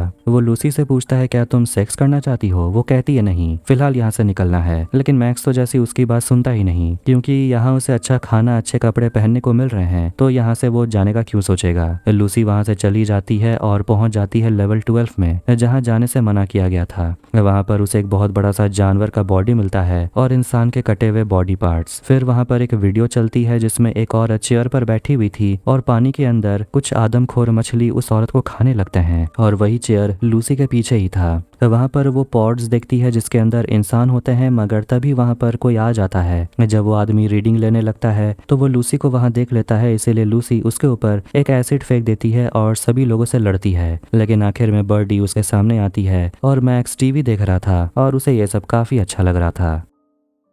अब इसके बाद हम बंजर रेगिस्तान में 2 लोगों को देखते हैं जो रेत के अंदर कुछ ढूंढ रहे थे। वो दोनों बाप बेटे हैं और जब दोनों अपने घर पहुंचते हैं तो वो लोग देखते हैं कि गूल उनके किचन में बैठकर खाना खा रहा था। वो आदमी अपनी बेटी सैंड्रा को बुलाता है, लेकिन सैंड्रा को कुछ नहीं हुआ, वो ठीक है। वो दोनों किसानों के लीडर हैं और वो गूल से कहते हैं कि तुम जो जानना चाहते हो मैं तुम्हें बताऊंगा, बस मेरे बच्चों को कुछ मत करना। वो किसान बताने लगता है कि उसका एक बड़ा बेटा भी है जिसका नाम रूफस है। गूल लड़के से कहता है कि इसका मतलब तुम्हारा नाम टॉमी है। पिता को लगने लगता है जरूर टॉमी ने कुछ तो गलत किया है। गूल टॉमी से जानना चाहता है कि उसके बड़े भाई जिसके साथ रह रहा है वो औरत कहाँ है। वो औरत कोई और नहीं बल्कि मोल्डावेर है। टॉमी ना चाहते हुए भी बता देता है कि वो ऑब्जर्वेटरी में है। गूल टॉमी से पूछता है कि तेरे बड़े भाई के साथ जो किया उसका बदला तू लेगा नहीं। टॉमी बंदूक उठा लेता है और गूल उसे गोली मार देता है और वहां से चला जाता है। अब हम उसी मीटिंग को देखते हैं जहाँ मोल्डावेर लोगों के सामने स्पीच दे रही थी और सभी को बता रही थी कि लोग ऐसा सोचते हैं कि न्यूक्लियर बॉम्ब गिरने के बाद ये देश खत्म हो जाएगा, लेकिन ऐसा है नहीं। कूपर वहां से जाने लगता है क्योंकि उसे ये सब बकवास लग रहा था। इसके बाद दोनों में कहासुनी हो जाती है क्योंकि मोल्डावेर वॉल्ट टेक कंपनी के खिलाफ थी, क्योंकि ये कंपनी दुनिया के अंत के नाम पर करोड़ों कमा रही है, लेकिन वो कंपनी कूपर को स्पॉन्सर करती है, इसीलिए कूपर उसके खिलाफ कुछ भी नहीं सुनना चाहता था। मोल्डावेर उसे कहती है कि आपकी पत्नी भी उसी कंपनी में काम करती है और यकीन मानिए मैं आपसे ज्यादा आपकी पत्नी के बारे में जानती हूँ। वो कूपर को एक हियरिंग डिवाइस देती है जिसे वो चाहती है कि कूपर अपनी पत्नी पर जासूसी करे। अब प्रेजेंट में लूसी को अरेस्ट करके रखा गया था और वो चिल्ला रही होती है कि तुम उन औरतों पर एक्सपेरिमेंट कर रहे हो, ये तो जुल्म है। इसीलिए वो लोग उसे एक वीडियो दिखाते हैं और उसमें साइंटिस्ट एक्सपेरिमेंट कर रहे थे, लेकिन तभी एक बहुत बड़ा जानवर गल पर आजाद हो जाता है और वो सारे साइंटिस्ट को मार डालता है। बेंजामिन लूसी से पूछता है कि तुम्हारे वहाँ कौन सा एक्सपेरिमेंट हुआ। लूसी कहती है मेरे वहाँ कोई एक्सपेरिमेंट नहीं हुआ। ये सुनने के बाद वो लोग लूसी को अरेस्ट कर लेते हैं। मैक्स ये सब कुछ होता हुआ देखता है। इसके बाद वो उठता है लूसी को बचाने के लिए। थैडियस सारा सामान लेकर एक जगह बैठ जाता है आराम करने, और उसके साथ साइंटिस्ट का कुत्ता भी था, लेकिन उसका पैर बुरी तरह से घायल हो गया था क्योंकि मैक्स ने उसके पैर को कुचल दिया था। वो कुत्ते से भी बहुत परेशान था, इसीलिए थैडियस उस कुत्ते को एक बॉक्स में बंद कर देता है। लूसी को सजा देने के लिए लाया जाता है और बेंजामिन एक बड़ा सा तलवार निकाल लेता है। लगता है अब लूसी नहीं बचेगी, लेकिन तभी बेंजामिन उस तलवार से लूसी के हाथ के रस्सी को काट देता है और लूसी की सजा ये है कि उसे वापस ऊपर जाना पड़ेगा और ऊपर ही वो रहेगी, यही उसकी सजा है। यहाँ तक कि वो लूसी को 2 हफ्ते का राशन भी दे रहे हैं। वॉल्ट के लोग सच में कितने अच्छे हैं। मैक्स फ्यूजन कोर निकाल लेता है जिससे वहाँ की बिजली चली जाती है और बैकअप पावर शुरू हो जाता है। मैक्स फ्यूजन कोर को अपने सूट में इस्तेमाल करता है जिससे वो अपना सूट चला पा रहा था और वो लूसी को बचाने के लिए वहाँ पर सभी को मारने लगता है, लेकिन लूसी उसे कहती है मारो मत, ये लोग मुझे जाने दे रहे हैं। अब दोनों बाहर आते हैं, लेकिन लूसी उसे समझाती है कि बिना फ्यूजन कोर के इनकी बिजली ज्यादा दिन नहीं टिकेगी, वो लोग मर जाएंगे। इसलिए उसकी बात मानकर मैक्स फ्यूजन कोर को निकाल लेता है और वापस वॉल्ट में फेंक देता है ताकि वो सभी मर ना जाएं। अब ये देखकर लूसी के मन में फीलिंग्स जागने लगती है और वो मैक्स मतलब के टाइटस को बताने लगती है कि बाहर की दुनिया में तुम्हारे जैसा मैंने किसी को नहीं देखा, तुम एक नेक इंसान हो। मैक्स उसे बता देता है कि मेरा नाम टाइटस नहीं मैक्स है। टाइटस उस इंसान का नाम था जो ये सूट पहना करता था। मैंने उसे मरने दिया क्योंकि वो मुझे टॉर्चर करता था। मैंने तुमसे झूठ बोला, इसीलिए तुम जो सोच रही हो कि मैं अच्छा इंसान हूँ, ऐसा बिल्कुल नहीं है। लूसी थोड़ी उदास हो जाती है, मगर वो कहती है कि मैंने भी एक निर्दोष आदमी के ऊपर एसिड फेंक दिया। ये जगह है ही ऐसी, ये 2 हफ्ते में मैं क्या से क्या हो गई। लूसी उसे पूछती है क्या तुम मेरे साथ आके रहोगे? मैक्स हाँ कहता है। वो लोग वहां से निकलते हैं और साइंटिस्ट के सिर को ढूंढने के लिए आगे बढ़ते हैं। थेडियस रेडियो सुनते हुए चल रहा था और उसे देखकर एक आदमी उसके पीछे आ जाता है और कहता है मैं डॉक्टर हूँ और मैं तुम्हारी मदद कर सकता हूँ। और वो थेडियस से पूछता है कि कटा हुआ सिर लेकर पहली बार किसी को घूमते हुए देखा। फिर वो डॉक्टर उसे अपने फार्मेसी में लेकर आता है। डॉक्टर इलाज करने के लिए मान जाता है, लेकिन बदले में उसे फीस चाहिए। थेडियस उसे फ्यूजन कोर देता है जो मैक्स के सूट का है, जिसे डॉक्टर खुश हो जाता है और वो फटाफट थेडियस के पैर को ठीक कर देता है दवाई लगाकर। और वो उसे शेडी सैंड्स का पता बता देता है। नॉर्म जेल में खाना डिस्ट्रीब्यूशन करने का काम कर रहा था और जितने भी कैदी होते हैं वो कुछ समय के बाद मर जाते हैं, जिससे बेटी बहुत ज्यादा गुस्से में थी और इस सब का इल्जाम वो नॉर्म पर लगाती है। इसके बाद कुछ लोगों को वॉल्ट 32 में जाने का मैसेज आता है और स्टेफनी ये खबर सुनकर बहुत ज्यादा खुश थी कि उसके हस्बैंड के कातिल मारे गए। अब वो चैट के साथ वॉल्ट 32 में नई शुरुआत करने वाली है, मगर नॉर्म चैट से पूछता है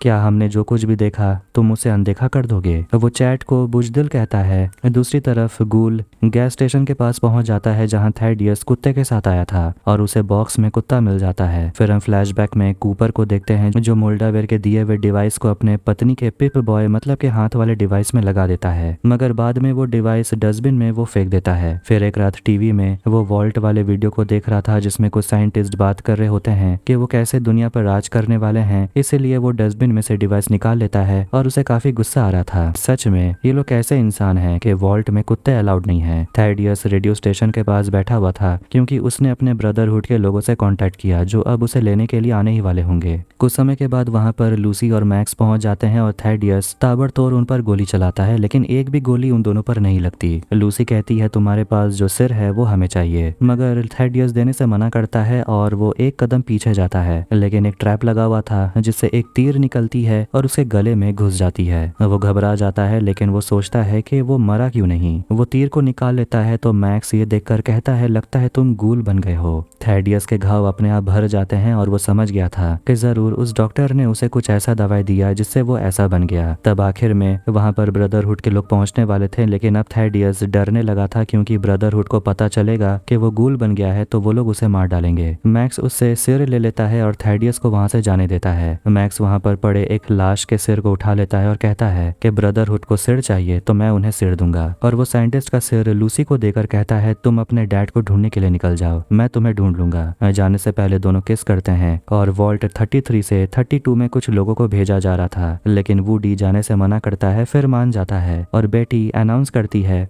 कि वॉल्ट 32 की ओवरसियर होगी स्टेफनी। इसके बाद गेट खुलता है और कुछ लोग वॉल्ट 32 के तरफ चले जाते हैं। नॉर्म वॉल्ट 33 में अकेला पड़ गया था और वो किसी तरह कंप्यूटर में सिक्योरिटी बाईपास करके वॉल्ट 31 के ओवरसियर से बात करता है और उनसे कहता है मुझे 31 में आना है क्योंकि सब कुछ प्लान के मुताबिक नहीं चल रहा, इसलिए ओवरसियर उसे तुरंत 31 के तरफ बुलाते हैं। फिर वो वॉल्ट 31 के अंदर चला जाता है और गेट बंद हो जाता है। उसे अंदर कोई भी नहीं दिख रहा था, लेकिन जो सामने था उसे देखकर वो शॉक्ड हो जाता है। अब हम मैक्स को देखते हैं जिसे ब्रदरहुड ऑफ स्टील के लोग लेकर जा रहे थे। वो अपने बेस तक पहुंच जाता है जहां सभी लोग उसके आने का इंतजार कर रहे थे। वो अपने मास्टर फिलिक्स को साइंटिस्ट का कटा हुआ सिर दिखाता है, लेकिन ये तो साइंटिस्ट का सिर था ही नहीं। फिलिक्स उसे पूछता है तुम्हारा नाइट कहाँ है? मैक्स कहता है वो मर गया। मास्टर पूछते हैं तुम्हारे साथ रहने वाले हर कोई के साथ ऐसा ही क्यों होता है। वो लोग तुरंत डिटेक्ट कर लेते हैं कि उस कटे हुए सिर में कोई डिवाइस नहीं है, मतलब कि मैक्स ने झूठ कहा, उसे सजा मिलने वाली है। मैक्स गिड़गिड़ाने लगता है कि मैं आपको वहां तक लेकर जा सकता हूँ जहाँ पर साइंटिस्ट का सिर मिलेगा। डैन को अपने दोस्त के लिए काफी बुरा लगता है और वो अपने मास्टर से माफी मांगती है कि इसे छोड़ दीजिए। इसीलिए वो मैक्स को छोड़ देते हैं और मास्टर उसे समझाते हैं कि तुम पहले नाइट नहीं हो जो अपने आका का सूट पहनना चाहते थे। टाइटस को किसने मारा? मैक्स कहता है वो भागते हुए मर गया। टीचर को चिंता हो रही थी क्योंकि उनका ब्रदरहुड कमजोर पड़ रहा था, क्योंकि पहले बंजर जमीनों में उनकी हुकूमत थी, लेकिन अब ऐसा कुछ भी नहीं है। वो मैक्स से कहते हैं कि अगर हमें वो चीज मिल गई जो साइंटिस्ट के सिर के अंदर है तो हम दोबारा से ब्रदरहुड को शुरू करेंगे। लूसी जो कटे हुए सिर को लेकर मोल्डावेयर के बेस तक पहुंच जाती है, उसे अपने डिवाइस में भी दिख रहा था कि वो अपने डेस्टिनेशन तक आ गई। उसे अंदर लाया जाता है और उसे देखकर सभी लोग थोड़े हैरान थे। दूसरी तरफ गूल कुत्ते के साथ रेगिस्तान में भटक रहा था। फिर हम जाते हैं फ्लैशबैक में जहां कूपर अपनी पत्नी के साथ वोल्टेक कंपनी के बिल्डिंग के बाहर आता है जहां उसकी पत्नी काम करती है। वो बिल्डिंग के अंदर चली जाती है। फिर वहां पर चेयरमैन बर्ड आता है और कूपर की पत्नी देखती है कि उसका पिप बॉय ठीक से काम नहीं कर रहा, जिस पर बर्ड कहता है अंदर किसी से चेक करवा लो, मगर बार्ब कहती है मेरा ये डिवाइस किसी को कोई इन्फॉर्मेशन ट्रांसमिट कर रहा है। बर्ड कूपर को बताने लगता है कि उसने एक और प्रोजेक्ट शुरू किया है ताकि वो इंसानों के लाइफ स्पैन को बढ़ाने का तरीका खोज सके, लेकिन कूपर को इन सब में कोई इंटरेस्ट नहीं था। वो डिवाइस के जरिए अपनी पत्नी की जासूसी कर रहा था, लेकिन क्लियर आवाज नहीं आता, इसीलिए वो अच्छे से जासूसी करने के लिए बिल्डिंग के अंदर चला जाता है। लूसी अंदर जाकर देखती है कि पिंजड़े में उसके पापा कैद थे और मोल्डावेयर उसका स्वागत करती है और गूल मोल्डावेयर के साथ बैठकर नाश्ता कर रही थी। लूसी मोल्डावेयर को साइंटिस्ट का सिर दे देती है और कहती है अब मुझे मेरे डैड को ले जाने दो। मोल्डावेयर साइंटिस्ट के सिर के अंदर से वो डिवाइस निकालती है जो फ्लैश कर रहा था। मोल्डावेयर लूसी से कहती है कि क्या तुम्हें तुम्हारे पिता के बारे में सच्चाई पता है? हैंक कहता है तुम उसकी बात मत सुनो। मोल्डावेयर कहने लगती है तुम्हें क्या लगा तुम्हारे पिता का जन्म वॉल्ट में हुआ था? नॉर्म वॉल्ट 31 के अंदर आता है तो उसे एक रोबोट दिखता है जो इंसानी ब्रेन का इस्तेमाल करके चल रहा था। वो कहने लगता है कि तुम तो बेटी नहीं हो, तुम कौन हो? नॉर्म कहता है मैं हैंक का बेटा हूँ। फिर वो रोबोट इंजेक्शन निकाल लेता है और नॉर्म आगे बढ़ता है और एक दरवाजा खुलता है। फ्लैशबैक में कूपर वॉल्ट टेक हेडक्वार्टर के अंदर था और एक औरत उसे बताती है कि आपकी पत्नी के साथ हेनरी नाम का असिस्टेंट काम करता है और वो आपका बहुत बड़ा फैन है, एक बार उसे मिल लीजिए। उसके बाद मीटिंग में देखते हैं जहाँ पर दुनिया के बड़े बड़े कंपनी के चेयरमैन बैठे हुए थे और वो सभी वॉल्ट के बारे में बात कर रहे थे जिनमें उन सभी कंपनी का शेयर होने वाला था। लेकिन कुछ लोग पूछते हैं कि अगर सब कुछ खत्म होने के बाद अगर हम बाहरी दुनिया में आते हैं और लोग अगर जिंदा होते हैं तो क्या होगा? तब तो वॉल्ट का होना बेकार हो गया। बर्ड कहता है कि वॉल्ट में जिंदा रहने के लिए जितने भी राशन चाहिए वो लंबे समय तक टिकेगा और तब तक ऊपर रहने वाले लोग खत्म हो जाएंगे। उनका सबसे बड़ा हथियार होगा वक्त। वॉल्ट में लोग ज्यादा जी कर अपने दुश्मनों से जीत जाएंगे। ये सब सुनकर कूपर अंदर से हिल गया था। दूसरी तरफ दूसरे कंपनी के लोग इस बात को लेकर इतने श्योर नहीं थे, लेकिन तभी कूपर की पत्नी बार्ब बताने लगती है कि मेरी एक बेटी है, हम सबका एक परिवार है और उस परिवार के फ्यूचर के बारे में हमें अभी सोचना है। नॉर्म अंदर जाकर एक बटन दबाता है और हर जगह लाइट जलने लगती है और वहाँ पर एक एक्सपेरिमेंट हुआ था बर्ड्स बर्ड नाम करके, जहाँ देखते हैं कि आर्टिफिशियली इंसानों को बड़ा किया गया था ताकि न्यूक्लियर युद्ध के बाद भी इंसानियत खत्म ना हो और उनमें से नॉर्म के डैड हैंक भी हैं, बाकी के ओवरसीयर्स भी। मीटिंग में बताया जाता है कि वो लोग 3 इंटरकनेक्टेड वॉल्ट बनाएंगे और ऐसे ही कई सारे वॉल्ट देश भर में बनाए जा चुके हैं जहाँ बड़े बड़े लीडर्स इंसानियत को अपनी तरह आकार दे पाएंगे, परफेक्ट बना पाएंगे। नॉर्म को ये सब देखकर झटका लगता है और रोबोट से पूछता है कि क्या वॉल्ट 32 और 33 इंसानों को कंट्रोल करने के लिए बनाया गया है? रोबोट बताता है ऐसा नहीं है। वो कहता है कि एक तरह से हम इन वॉल्ट में इंसानों को ब्रीड करते हैं ताकि वो आगे चलकर सुपर मैनेजर बने। ऐसे लोग जो हमेशा पॉजिटिव सोच रखते हैं वही लोग अर्थ पे राज करेंगे जब ऊपर सब कुछ खत्म हो जाएगा। मीटिंग में सभी लोग अपनी अपनी राय दे रहे थे और सोच रहे होते हैं कि क्या उनका मिशन पूरा होगा। बार्ब कहती है कि ये मिशन जरूर पूरा होगा क्योंकि न्यूक्लियर बॉम्ब हम खुद गिराने वाले हैं। ये सुनकर कूपर का होश उड़ गया था और तभी उसे मिलने के लिए हेनरी आता है और वो काफी अजीब दिख रहा था और थोड़ा पहचाना भी क्योंकि ये कोई और नहीं बल्कि लूसी के डैड हैंक हैं जो पहले कभी कूपर की पत्नी बार्ब का असिस्टेंट हुआ करता था। लूसी अपने पिता का सच जानकर उसे तो यकीन नहीं हो रहा था और वो मोल्डावेयर से पूछती है कि मेरी माँ के बारे में आप क्या जानती हैं? वो कहती है तुम्हारी माँ बहुत उत्सुक रहती थी और वही गुण तुम्हारे अंदर भी भी है, इसीलिए तुम ऊपर आ गई। मैक्स जान बचाने के लिए डैन को थैंक यू कहता है और वो डैन को बताता है कि वो लूसी से बाहर मिला था और उसी को बचाने के लिए वो वापस जाने वाला है और उसी के साथ वो सेटल हो जाएगा उस जगह जहाँ लोग बहुत भोले हैं और वहाँ कोई युद्ध नहीं है। मगर डैन उसे कहती है कि यहाँ से कोई नहीं निकल सकता। फिर वो सभी लोग निकलते हैं उस साइंटिस्ट के सिर को ढूंढने के लिए। मोल्डावेयर लूसी को बताने लगती है तुम्हारी माँ ने पता लगा लिया था कि ऊपर लोग शहर बसा चुके हैं, लेकिन लोग उसे पागल कहने लगे और तभी तुम्हारी माँ को एहसास हुआ कि उनके पति मतलब तुम्हारे पिता कुछ छुपा रहे थे, इसलिए वो वॉल्ट से भाग गई जैसे तुम बाहर आ गई। फिर तुम्हारे पिता तुम्हारी माँ के पीछे गए और जब तुम्हारी माँ ने आने से इनकार कर दिया तो तुम्हारे पिता ने वहाँ रह रहे बच्चों को छीन लिया और पूरे शहर को तबाह कर दिया। वही शहर शेडी सैंड्स। वॉल्टेक हमेशा से यही करता आ रहा है। मोल्डावेयर उसे कहती है कि तुम मेरे लिए जो लेकर आई थी, जो साइंटिस्ट के सिर के अंदर था, वो कोल्ड फ्यूजन है, उसमें बेशुमार एनर्जी है, हम फिर से इस दुनिया की शुरुआत कर सकते हैं। हैंक गिड़गिड़ाने लगता है कि एक बार उसकी बात सुन लेने, मगर लूसी इन बातों को और जो उसने बाहर देखा उन चीजों को अनदेखा और अनसुना नहीं कर सकती थी और वो जानना चाहती थी कि उसकी माँ के साथ क्या हुआ। मोल्डावेयर कहती है तुम्हें पता है तुम्हारी माँ के साथ क्या हुआ। देखते हैं कि वहाँ जो टेबल पर गूल बैठी हुई थी वही असली में लूसी की माँ रोज है। वो उन्हें देखते ही रहती है और उसे अब अपने पिता पर घिन आने लगी थी। हैंक से कोड लेने के बाद वो लोग कोल्ड फ्यूजन को शुरू करते हैं जिसके अंदर बहुत ताकत है। नॉर्म वापस अपने घर जाने लगता है लेकिन रोबोट उसे वापस जाने नहीं देता क्योंकि नॉर्म अब सारे राज अब जान चुका है और कहता है जाओ अपने पिता के पॉड में जाकर लेट जाओ वरना भूख के मारे मर जाओगे। हैंक अपनी बेटी से माफी मांगता है और कहता है मैंने वही किया जो जरूरी था लोगों को बचाने के लिए। कोल्ड फ्यूजन जैसे ही रेडी हो जाता है वहां पर ब्रदरहुड के लोग पहुंच जाते हैं और वो भी कोल्ड फ्यूजन ही चाहते थे। मोल्डावेयर के लोग ब्रदरहुड के लोगों पर मिसाइल से हमला करते हैं। फिर वहां पर लड़ाई होने लगती है और दोनों तरफ के कई लोग मारे जाते हैं। हैंक अपनी बेटी को समझा रहा होता है कि आखिर उसने ऐसा क्यों किया। मोल्डावेयर के लोगों को मारने के बाद जब ब्रदरहुड के लोग अंदर आते हैं तो उन्हें वहां पर गूल मिलता है। फिर वहां बिजली चली जाती है और अंधेरे में नाइट्स को कुछ भी नहीं दिखता और गूल आसानी से उन पर हमला करने लगता है। मैक्स लूसी तक पहुंच जाता है और वो हैंक को आज़ाद कर देता है ये जानने के बाद कि वो लूसी के पिता हैं। लूसी मैक्स को बताती है कि शेडी सैंड्स को बर्बाद करने के पीछे मेरे पिता हैं। जहां मैक्स ने अपने पूरे परिवार को खो दिया वो समझ जाता है कि उससे गलती हो गई, लेकिन इससे पहले वो हैंक से लड़ पाता हैंक सूट पहनकर मैक्स पर हमला कर देता है और उसे गिरा देता है। लूसी ये देखकर अपने पिता पर बंदूक तान देती है और अपनी बेटी से वो कहता है देखो तुम यहाँ आकर क्या बन गई हो, तुम इतनी दूर मेरे लिए आई और अब तुम मुझे ही मार डालोगी। फिर पीछे गूल आ जाता है और वो उसे हेनरी कहकर बुलाता है और पूछता है मेरी फैमिली कहाँ है। हैंक वहाँ से भाग निकलता है और मैक्स को भी होश नहीं आ रहा था। गूल लूसी को शॉर्ट में बता देता है कि तुम जहाँ से आई हो वहाँ जो कुछ भी होता है वो सब कुछ 200 साल पहले ही तय हो चुका था और ये तुम्हारा दोस्त जब इसका ब्रदरहुड सब कुछ टेक ओवर कर लेगा तो तुम्हारे साथ तुम्हारे लोगों को सभी को खत्म कर दिया जाएगा। लूसी बंदूक उठा लेती है और अपनी माँ मतलब के गूल पर गोली चला देती है। कुछ समय के बाद मैक्स को होश आ जाता है। फिर वहाँ पर घायल मोल्डावेयर पहुंच जाती है और रोज को ढूंढने लगती है और वापस से कोल्ड फ्यूजन को एक्टिवेट कर देती है और रोज को मरा हुआ देखकर वो रोने लगती है। मोल्डावेयर और मैक्स वहाँ पर खड़े होकर सामने के नज़ारे को देख रहे थे और तभी बिजली वापस आने लगती है और ये सब कुछ कोल्ड फ्यूजन के वजह से हुआ था। वो मैक्स से पूछती है क्या लगता है तुम्हारा ब्रदरहुड कोल्ड फ्यूजन को किस तरह इस्तेमाल करेगा, क्या तुम उन्हें रोक पाओगे? शायद नहीं, मगर एक बार कोशिश तो करना। मोल्डावेयर का बहुत खून बह गया था और वो वहीं दम तोड़ देती है। फिर वहाँ डैन आ जाती है और ब्रदरहुड के सभी लोग पहुंच जाते हैं और ये देख कर के लीडर मर गई और ये सोच करके उस लीडर को मैक्स ने मारा। डैन वहाँ पर मैक्स को नाइट घोषित कर देती है।